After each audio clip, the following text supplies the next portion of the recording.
Hello everyone, welcome back. Today we are looking at last year's DIY homeschool planner.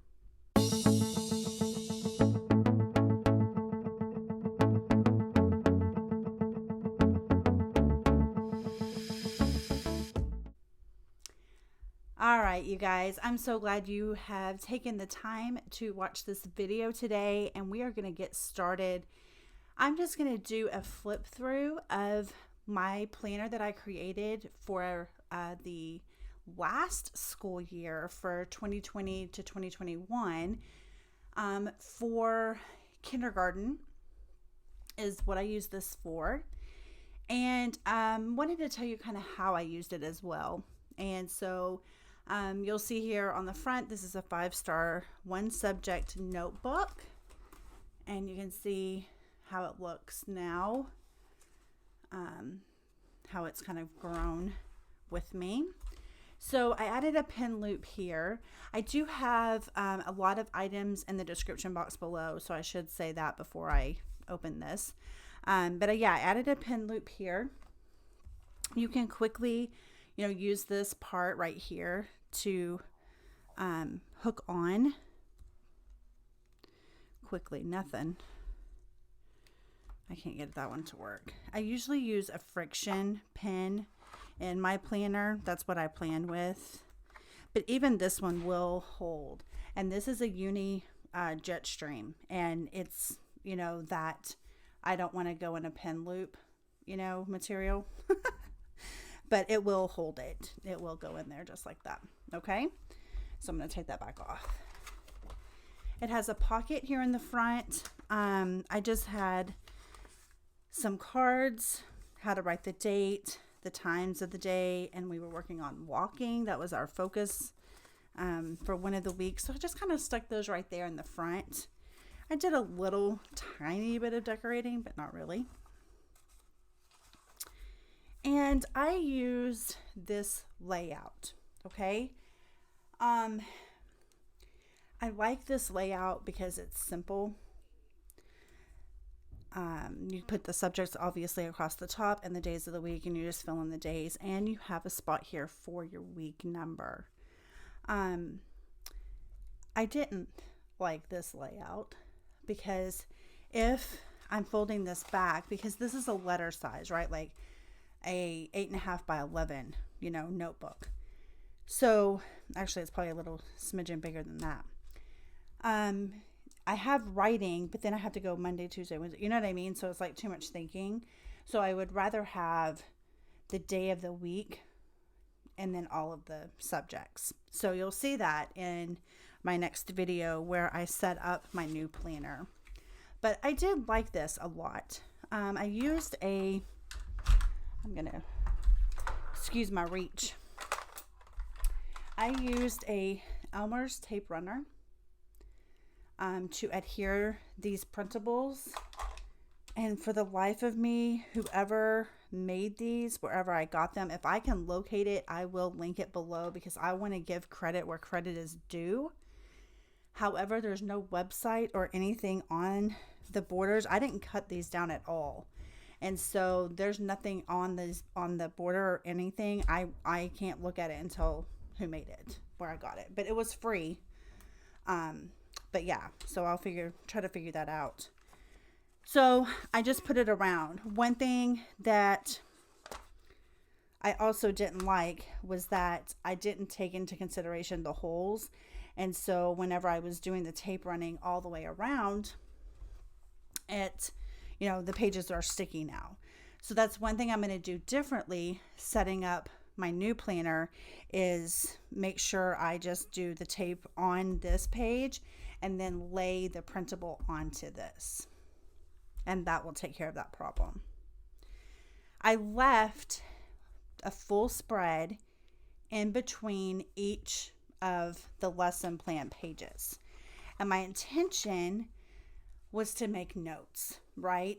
To write things down that she was doing well, to write things down that she needed to work on, things that she liked, things that she asked, things that she talked about during class, a journal of sorts, and maybe even more detail also than what I might be able to fit on this spread.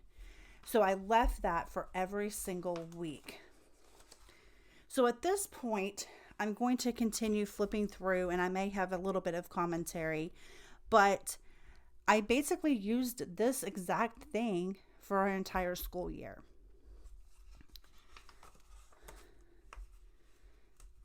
You can see here, I just kind of started writing a little bit of notes there. There were some that didn't have anything on there. Now, this was my first year homeschooling. I haven't schooled any of I have 2 older children, and I didn't homeschool them. But I do have a toddler that I will be kind of taught schooling, I guess is what they call it. That I will be adding in to my homeschool planning for this new school year. I did activity bins for her this last year. And then here, I was kind of mapping things out and doing some independent work that she could kind of do on her own. So I was kind of playing with that a little bit. I did like this layout as well. This is from simplystacy.net, and I will put that in the description box for you. I liked this, and I thought about, because I wasn't using that page as much as I had hoped. And so I thought I could add some tasks to this, right? And I could make some quick notes, because I don't typically think of specific homeschool tasks that I really need to get done while I'm doing my weekly planning. I think of it in the middle of class, right? In the middle of a subject that I'm teaching.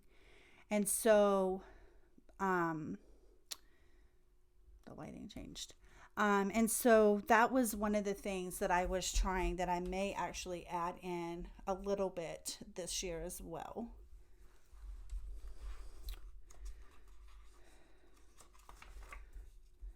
Look at that. Oh, that was off week. I was like, wow. Like, you're not even that far in. But you can see here, things started moving along. You can tell that I'm, starting to use it a little bit. I mean, it's not perfect, obviously, I did teach her to read. We've mainly worked on reading and math. I mean, we did a little bit of some other subjects. She loves geography, loves maps. And so we kept on with the reading. As you can see here, this was another off week.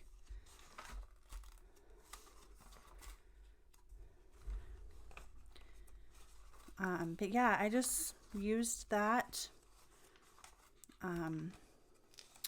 This weekly planner, I should mention this as well. This weekly planner, while you're watching me flip my pages here, is filled in on a weekly basis. Okay. So at the beginning of our week on Monday evening, I will sit down and plan.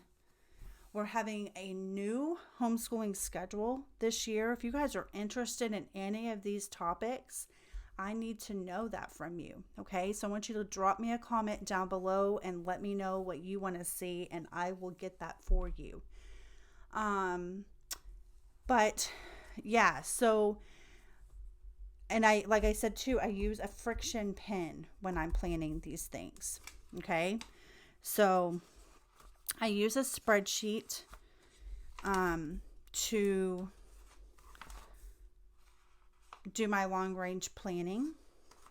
So I can move things around and do a lot of columns and things like that with lessons, so I can kind of gauge those. Obviously, it's not to a T, but it gives me some kind of working date to aim for, and lets me know when I need to be figuring out the next part of the curriculum, right? So there's a lot of things that I'm absolutely willing to share. I don't want to, obviously, I'm not going to turn my channel into a homeschooling channel, but the planning aspect and mapping things out breaking these things down, seeing my planner is absolutely relevant to you guys. As far as just planning, you may not be a homeschooling mom, but yeah, I had the space, I had the space to write things out, to draw things. I was working on a new schedule there while she was doing other things. I made a note to write this in my traveler's notebook, what days I wanted to do subjects and things. And so I spent some time thinking while she's coloring in something or writing out a sentence, And here's some of her writing here. That got stuck in there towards the end of the year.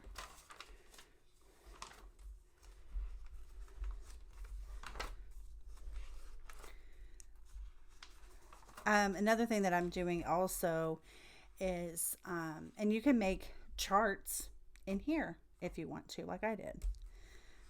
We kind of looked at these over and over again. Another thing that I'm using is pink instead of red for grading and correcting.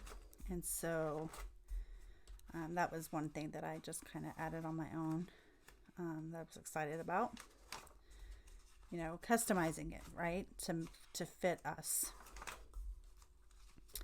All right, I think we're back here pretty close to the end. Yeah, I think I added a little bit. I think I had like 39. Yeah, and so this was just blank paper, obviously. But one thing I was trying to do was to use this as my planning, my long range. And as you can see, I didn't end up filling it in. But a lot of this stuff was just me not taking the time to do it. And now I see the importance of it. And so, like I said, I wanted to share this part so that you could see where I started from. And then the next video is going to be me showing you my new homeschool planner. So that's all I have for today. I'll see you later.